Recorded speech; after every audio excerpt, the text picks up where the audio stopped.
How's it going, guys? My name's Wilson. Well, the best power forward all time inducted into the Basketball Hall of Fame in 2021. Tim Duncan's the perfect definition of a true champion of all the NBA greats, has the best qualities, positive energy, the first player in practice every single year, consistent as can be. Tim Duncan, one of the most humble superstars, a clear top 10 player all time. Although his game wasn't flashy, it was effective. He didn't talk a lot, but his actions on the court spoke louder than words. With that said, we're gonna take a look at Tim Duncan's 10 best playoff series all time. Number 10, 2001 semis vs Dallas. Duncan turned 25 the previous series. His first matchup against Dirk in the postseason. Dallas more than a respectable team.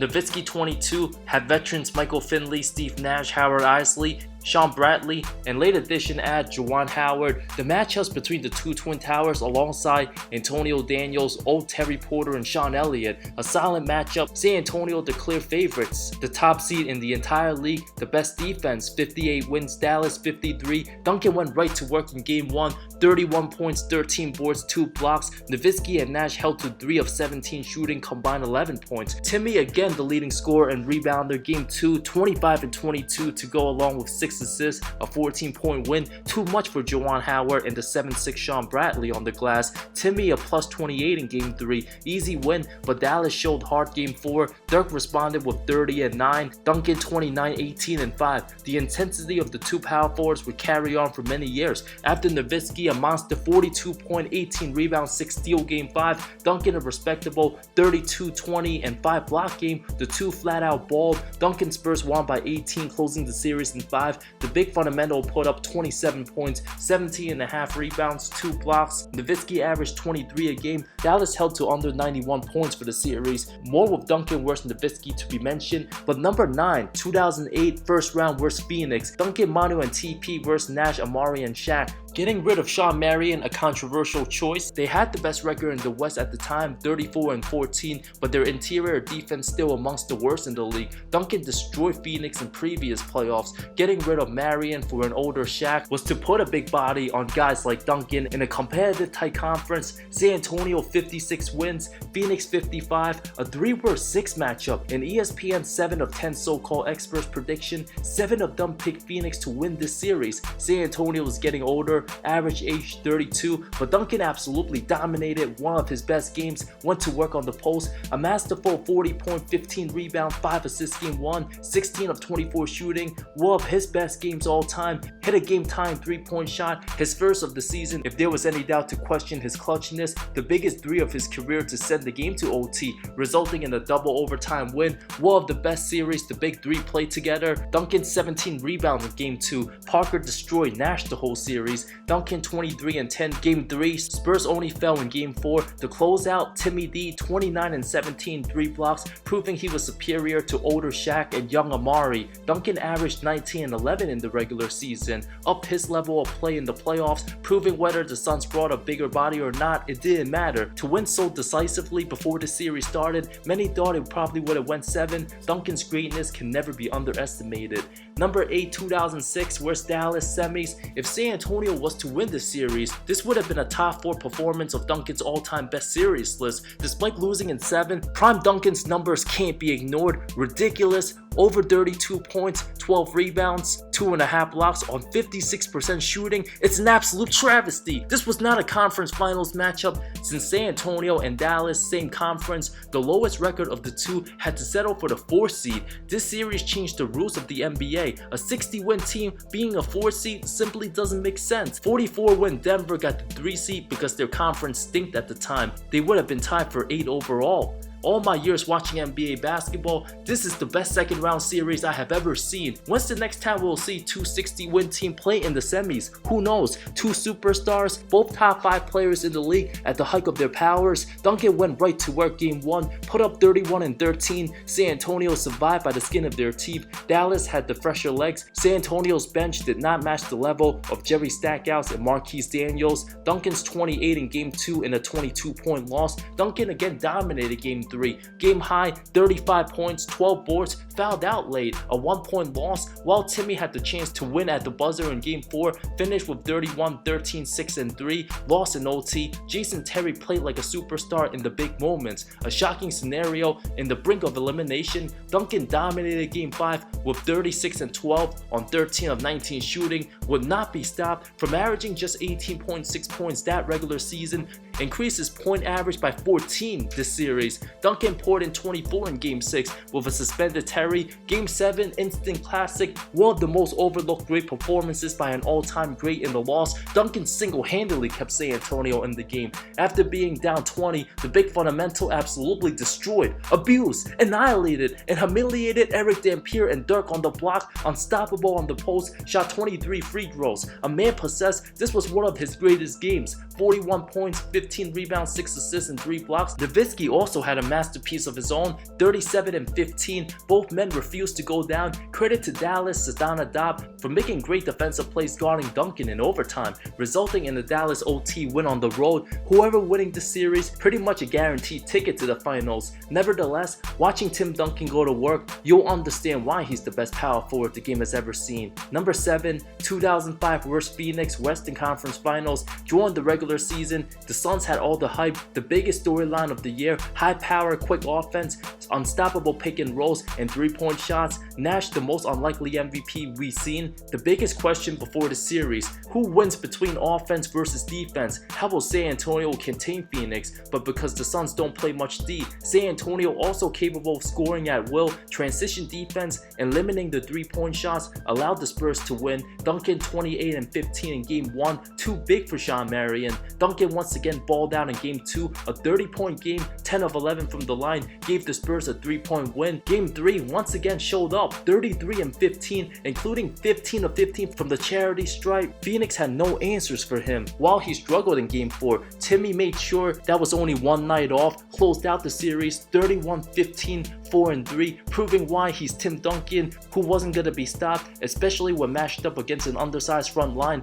dominating on quest for his 3rd title. Detroit gave Timmy some trouble in the finals, but he persevered, solidifying his legacy as an all-time great. Number 6, 1999 vs the Lakers semis, 2nd season, 1st team All-NBA. In the midst of a 3-man MVP race, Duncan didn't win it since he was still new to the league and Karl Malone was the safest choice. Shaq still absolutely petty, claiming the 99 title don't count, which is ridiculous. If his team would have won it, the argument would have been, oh, that was the toughest title. All their excuses. People don't realize how amazingly impressive it was for a second-year player to carry a franchise on his shoulders in winning a title. David Robinson, 33, past his prime. 23-year-old Duncan went toe-to-toe with 27-year-old Shaq, outplaying O'Neal, swept the Lakers. Yes, Duncan Spurs swept the team with Shaq, a 20-year-old Kobe, Glenn Rice, Derek Fisher, Rick Fox, and Robert Horry. Duncan absolutely torched J.R. Reid all series. Duncan a masterpiece, 37 and 14, 3 steals the 3rd game. O'Neal 22, San Antonio going up 3-0 against the title favorites, unbelievable. Followed by a 33-point, 14 rebound game in a sweep. O'Neal had 36 in the final game, but Duncan matched his level of excellence, closed out the Lakers' old arena, the legendary Forum, before moving to Staples Center the next season.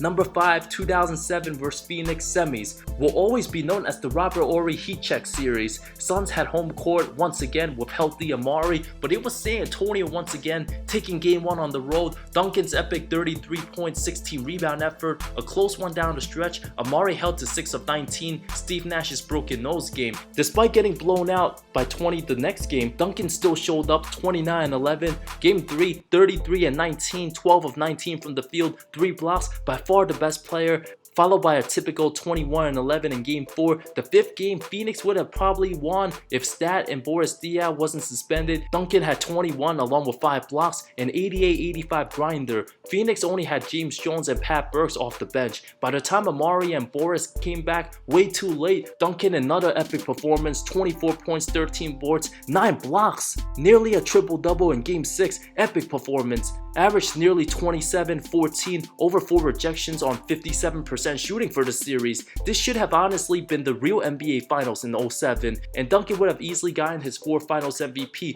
but since Parker played great against Cleveland, everybody and their family knew Duncan was by far the best player in San Antonio in 07, perhaps the final year he was considered a top 3 player in the league. Number 4, 2003 Western Conference Finals versus Dallas, 260 win teams going at it, the second of 6 playoff meetings between Dirk and Duncan. However, Nowitzki did get hurt for Game 3, didn't play the later games, a devastating crush to Dallas, but that doesn't take away from Duncan's greatness. The MVP led the game in scoring each of the first 4 games, the leading rebounder in 5 of the 6, having a 40, 15, and 7 in Game 1, spoiled by Nowitzki's 38 and 15. Duncan beasted again in Game 2, 32, 15, and 5, 3 blocks, torched everybody on the post, move after move. Rape LaFrance got a taste of the GOAT power forward. Duncan made his presence felt again the 4th game, had 21 rebounds, 7 assists, 4 blocks. Dallas fought hard, but to close out Duncan 18 and 11, the Mavs were serious contenders with a squad of Nash, Van Exel, Finley,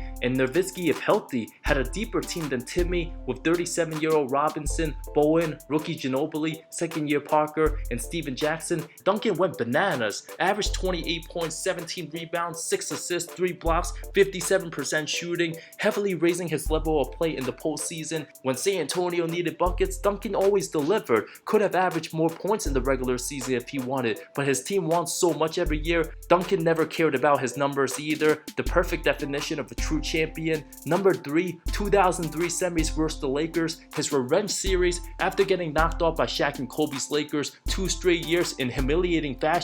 LA was looking for a 4-peat, while Sacramento and Dallas had the most stacked rosters. The Lakers and Spurs had the 3 best players in the game. Bruce Bowen, 2nd team all defense. Duncan, a 28.8 and 7, Game 1 with 3 blocks, good enough to hold off the Lakers. Easy blowout in Game 2. The 3-time regaining champs weren't gonna go down 0-3. Duncan still had 28 in Game 3, overlooked by Kobe's 39, but Game 4, Duncan absolutely put on a clinic. 36 points on 17 shots, went to the line 20 times, 9 rebounds, 5 assists, even had a 17-point lead. O'Neal had 29 and 17. No other Spur had more than 15. While Kobe had 35 of his own, the Lakers 1-2 punched too much down the stretch. LA would win 99-95, but in an important Game 5, Duncan showed up. Every time it was a big game, Prime Duncan was guaranteed to perform. Shaq had 20, Kobe 36, San Antonio led by as many as 22. Their lead cut to 7 with a minute left, looked like the game was over. Robert Horry's 3 was this close to dropping.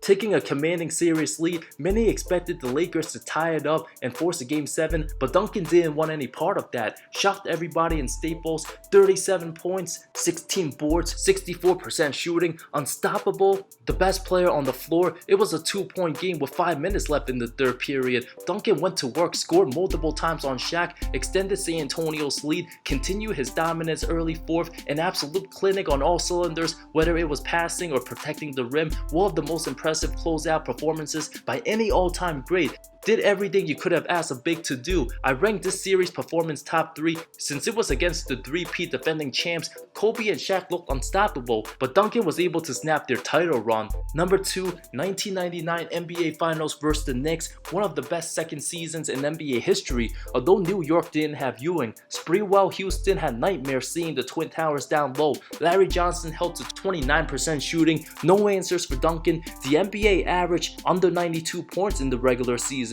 the lowest league average since the 50s. Duncan averaged 27.4 points, 14 boards, over 2 blocks, higher averages than the leading regular season scorer Allen Iverson at 26.8. Duncan 33 and 16 in Game 1, his first ever finals game. New York held to 67 in Game 2. Duncan a 25 and 15 stat line with 4 rejections, followed by a subpar 20 and 12, a Game 3 loss, but bounced back with 28 and 18 in Game 4. Reliable time and time again, poised for the biggest stage, a 31.9 rebound closeout Game 5. It didn't matter if it was LJ, Marcus Camby, or Chris Duckley guarding him. Duncan was basically going to score on them every time. His first of 5 titles, putting up his numbers back then, way more impressive and difficult than the same numbers in today's game. The fact that 23-year-old Duncan led his team to a 15-2 postseason record, one of the most flawless performances for an all-time great in winning title number 1. Speaking of number 1, the 2003 NBA Finals series versus the Nets, of course, to cap off a perfect season. The MVP won his second Finals MVP, sent the Admiral home with a trophy.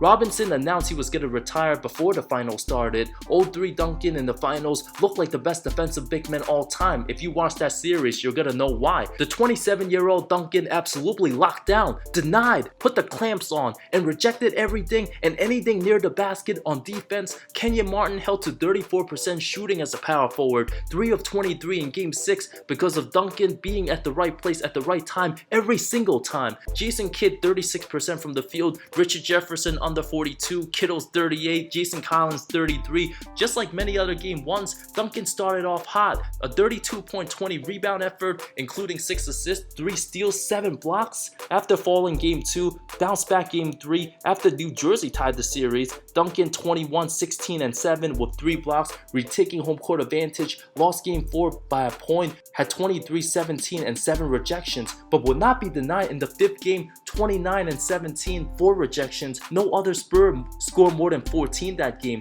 Kenyon Martin held to 4 points. Duncan captivated one of the most impressive carry job runs all time. An incredible all-around great performance. 21 points, 20 rebounds, 10 assists, 8 blocks. 2 of them were taken away. An absolute travesty. He didn't get the chance to record that historic quadruple-double. San Antonio looked like they were dead in the water at the beginning of the 4th, but stormed back with a 19-0 run. New Jersey ice cold. Duncan's chemistry with Robinson on point all game. Admiral had 13 and 17. In a win where Parker and Bowen combined for 6 points, the entire Nets team held to 37% shooting the whole series. Scoring in the paint was going to be near impossible, with Duncan's presence waiting every time. Averaged 24 points, 17 boards, over 5 assists, over 5 block shots. Duncan's blocks weren't flashy either. It was all fundamentals and putting those hands up every time. It's also an absolute travesty. Duncan never won Defensive Player of the Year. Can you believe that? If there was ever an award, Tim Duncan would be highly considered the all-time postseason Defensive Player of the Year.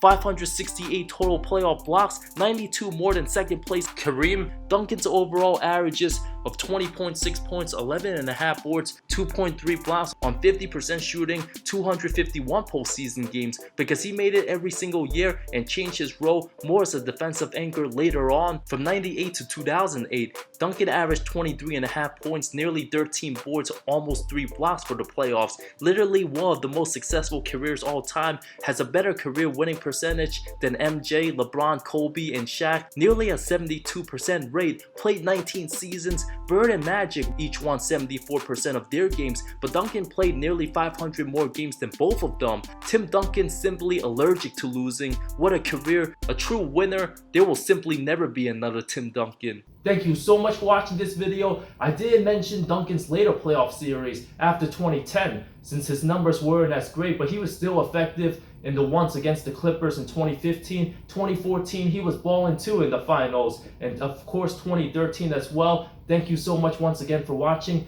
Would you guys like me to talk more about Tim Duncan and put out later Tim Duncan videos in the future? Let me know in the comments below. Once again, I appreciate your support. See you next time.